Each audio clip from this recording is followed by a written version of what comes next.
everybody, this is SaberX coming to you live with a brand new video review for the Beasts of the Mesozoic Ceratopsian series by Creative Beast Studio and David Silva. And today we are going to be looking at the 1/18th scale Pentaceratops sternbergi from the Wave 3 Beasts of the Mesozoic Ceratopsians. So here we are, there it is.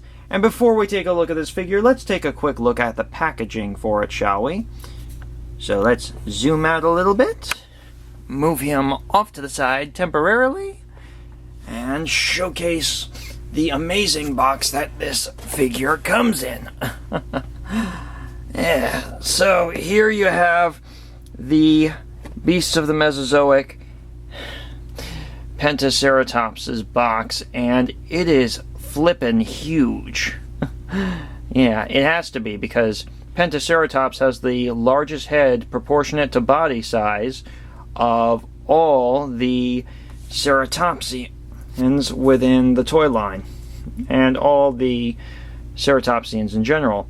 And of course, on the front you can see this amazing artwork done for the Beasts of the Mesozoic Pentaceratops by Shannon Beaumont. There were multiple artists for the Beasts of the Mesozoic, if you aren't familiar with that part of the creative process. Yeah, and inside, of course, you also get this gorgeous diorama, which you can take out and display behind the figure. Now, of course, on the back, you get information and another good look at the Pentaceratops artwork by Shannon Beaumont. And, yeah, beneath that, if I remove this, and I'm doing this all one-handed because I got attacked by the figure's box. I got paper cut, so bear with me. Yeah, and of course on the back, underneath that glorious information, you also get an obligatory product shot of all the Wave 3 Beasts of the Mesozoic Ceratopsian figures. Yeah, so absolutely glorious. Absolutely glorious. And yeah, just fantastic. Inside, of course, along with the action figure itself, you get this wonderful collector's card, which of course has the artwork by Shannon Beaumont on the front, a picture of the figure on the back with the diorama behind it, and of course the information on Pentaceratops itself. Not only that, but you also get this incredible set of instructions. Yeah. So these instructions are absolutely really important if you are going to be assembling this figure, because the tail is not attached. It comes separate in the box along with the figure. To attach the tail, you want either hot water or a hairdryer to do the application, just to heat up the tail enough that the plastic will get soft and it will slip like a glove over the ball and socket joint in the base of the hips. Yeah, and honestly, yeah, you really are going to want to use a hairdryer for this one. Works a lot better with her than the water. Honestly, personally, I had to blow dry hot air on high on the tail for about 2 minutes for this to work. So I highly recommend that you do it with a hairdryer, because the hot water does not work the best for getting the plastic tail onto the ball and socket joint. But let's go back to looking at the figure itself, shall we? So here we have our Pentaceratops. And zooming in so you can see him in all his resplendent glory, you can see he is absolutely gigantic. Yeah, this figure is, in regards to its color scheme, inspired by the Amazonian horned frog, aka the frog that will fit anything in its mouth and will try to bite you if you try and pick him up. For anyone who has pet horned frogs, you know what I'm talking about. Fun to look at very cute to most people, but absolutely vicious little frog. And honestly, this color scheme really works for Pentaceratops, honestly. Because, yeah, I can't imagine it having another color scheme like this. So, yeah, this brightly colored red, yellow, well, reddish orange, red, orange, and yellow and black. It's absolutely, yeah, it's stunning when it comes to the Pentaceratops. Now, moving in on some of his detail work, yeah, you can see absolutely he's got amazing eyes, his beak, his horns, oh, just so much detail. And if you look really closely, the scale work around the eyes is phenomenal. And he also has exemplary work on the belly as well. Just incredible. And yeah, he's absolutely stunning. I mean, look at all of that. All those spines, all the raised dermal scales. Just absolutely fantastic. Now, in regards to articulation, this guy has quite a bit of articulation, just like all the other Ceratopsians.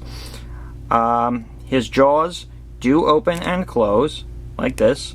Mine has a slightly crooked beak, which makes him a bit more unique among figures. No Ceratopsian dinosaur itself would have been just like any others within its own species, so I really like that. The tongue inside the mouth moves. It's deep inside the mouth, so it's hard to see, but it is there and it is on a ball joint. The neck can move right and left. It has a fair bit of downward movement, but not all that much compared to some of the other ones, just because of that huge head. He can also, of course, point his head straight up like this. Yeah, like he's screeching at the sky. The legs can go a full 360 degrees at the shoulder. The shoulders can move out like this and in, which is great, especially if you want to pose this figure very, very well. The elbows can straighten out about this much on the front leg and about 90 degrees, or very, very close to it on the front legs at the elbow. The wrist has, of course, swivel and can go forward and back and side to side, which is really great if you want to pose these figures like I do. The torso can move up and down because it's on a ball joint too, and it can go right and left. The legs have a full 360 at the hips, and I don't recommend you use the 360 degree motion like I'm doing just for this review, because honestly there are clearance issues when you do that. The knee, of course, can go a full that far forward and then bend about that far back, maybe even a little, yep, just a little bit more, that little bit more.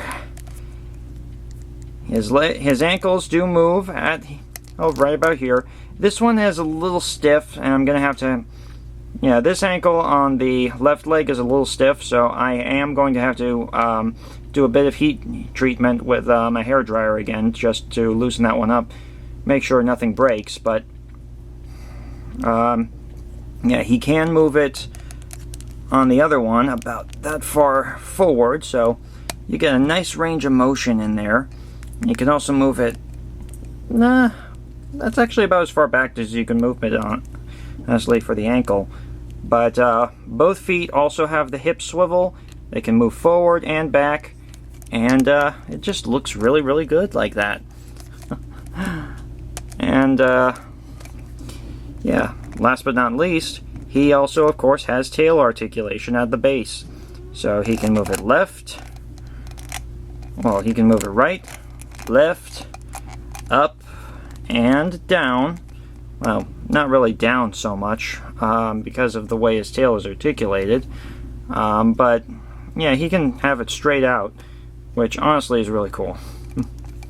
And yeah, absolutely stunning dinosaur figure. And he's just flippin' huge. Now, in regards to fun facts about Pentaceratops, this is one of the largest of the Ceratopsians. It's definitely got the largest head of all Ceratopsians proportionate to body size. In fact, its head is about half the length of its body. So big, in fact, that when a couple of paleontologists a few years ago were excavating a Pentaceratops skeleton, they had to move the skull out of its rocky tomb in the Badlands of Utah using a Black Hawk military helicopter. It was that big. Yeah, and because fossil bones turn to stone over time, after minerals replace the calcium in the bone, it makes them weigh a hell of a lot more than they did when the animal was alive. So what probably was a couple of 100-pound skull turned into a 5-ton block of skull and matrix that had to be transported out with a military helicopter. Now, in regards to Pentaceratops, where it lived in the Kirtland Formation during the late Cretaceous, about 75 million years ago, and it was one of the larger animals living there. There were other dinosaurs there, of course, like Parasaurolophus and Spherotholus, which is a type of pachycephalosaur, and of course Nodocephalosaurus, which is an ankylosaur. But there isn't a lot we currently know of otherwise, with one exception. We do now know that Pentaceratops' main predator was the Tyrannosaur Bistachi eversor, which is going to be in the Tyrannosaur lineup when that comes out next year. Yeah, so yeah, we're going to get to display Pentaceratops alongside its enemy for the Beasts of the Mesozoic. The other thing that's interesting about Pentaceratops is that these cheek horns, these which are called jugal horns, they are actually one of the reasons its name was given, because Pentaceratops means five-horned face, and there you have it. 5, 1, 2, 3, 4, 5. Yeah, not including the serrated occipital horns on the frill. But yeah, a lot of beautiful horns on this animal. There have also been a couple of other dinosaurs that have been mistaken for Pentaceratops as well when they were first discovered, such as Titanoceratops, which is actually much closer related to Triceratops than it is to Pentaceratops. We also know that Pentaceratops is actually a descendant, or extremely closely related, to Utaceratops, and it seems to form what is known as an anagenic transition between multiple different species of dinosaur. Of course, Utaceratops is the original starting point that we know of so far. Then came Pentaceratops, then came Navajoceratops, then came Terminocavus, which are both of which are newly discovered within the last year and a half, and then finally Anchiceratops, which was a coastal, estuary-loving ceratopsian known from Canada. So we actually have a very good idea of what kind of evolutionary path Pentaceratops and its relatives were actually taking in that regard now that we have more specimens. And it's just an amazing, amazing dinosaur. Yeah, just absolutely fantastic. Now, in regards to its length and height, this Ceratopsian measures approximately 16 inches from tip of snout to the tip of its tail. And at the top of the frill, he is roughly about 8.5 to 9 inches high. He's a big boy. And if you think he's big, there are other ceratopsians within the beasts of the Mesozoic that are even bigger than him. Triceratops and Torosaurus being the two that are even larger. But he comes pretty close. He's about 2 inches smaller than these other Wave 3 figures, but absolutely glorious. Now, in regards to price, this one is one of the more expensive beasts of the Mesozoic Ceratopsians. He is approximately $99 when you can get him on creativebeast.com.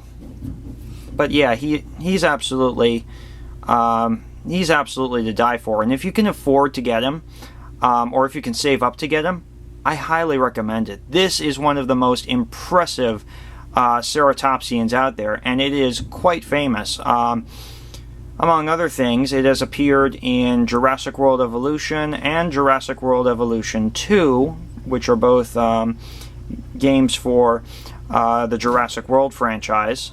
And not only that, but it's also appeared in several whole documentaries on dinosaurs. It has appeared in multiple children's books, just a lot of different stuff.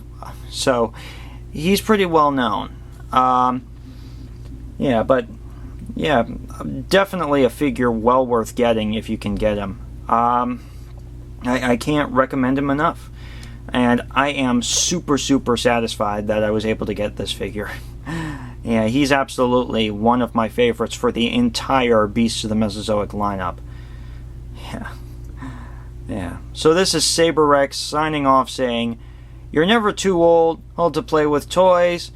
Be a toy nerd. Be proud of it. Never stop playing." Thank you, and have a good day.